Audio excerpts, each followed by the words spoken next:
corner of our earth stands the little kingdom of Siam, one of the last of the world's absolute monarchies, where 10 million people live their lives in partial seclusion from the outside world.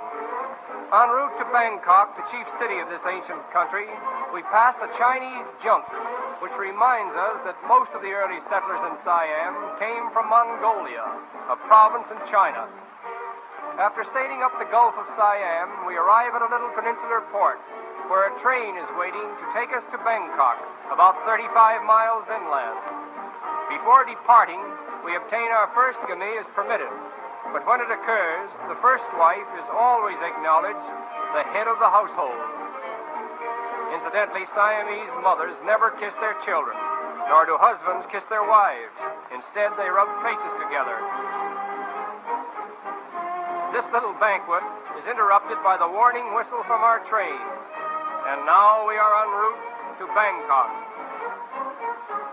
Except for a few railway lines, all travel in Siam is by water. The level of the land is so low, and the soil is so soft. Experiences of the courageous engineers who conquered this tropical jungle with the first railway in Siam.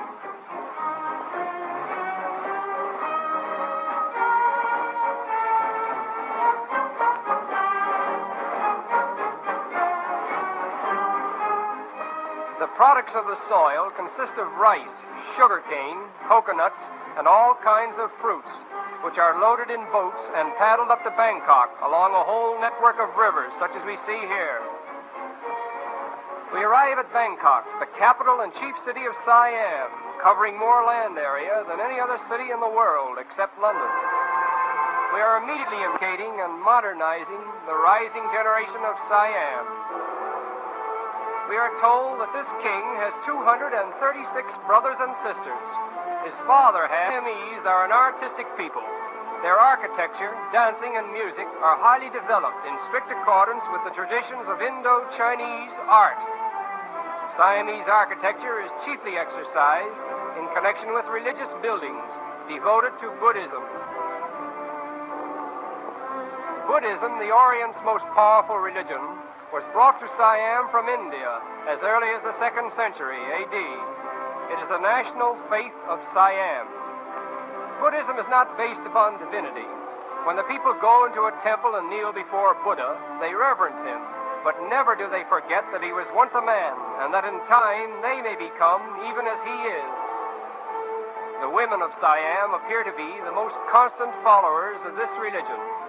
They spend much of their time in and around the temples with their children, instilling them with the Buddhist faith. This is the temple of the Emerald Buddha, so called because of an emerald image of the great Buddha, which is lodged beneath one of its pointed domes. Our tour of the temples is interrupted by a visit to the famous Pasteur Institute, where venom is extracted from the most famous houses of worship in the country.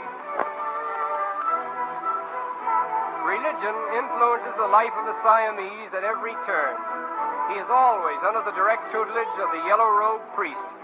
In fact, every Siamese, including the king himself, must spend a period of his life in some one of 10,000 monasteries of the land. In Bangkok alone, there are at least 500 temples dedicated to Buddhism.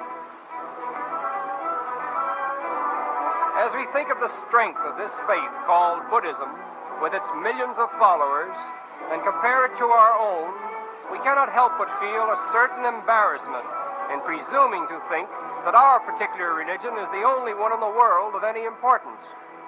And it is with this thought that we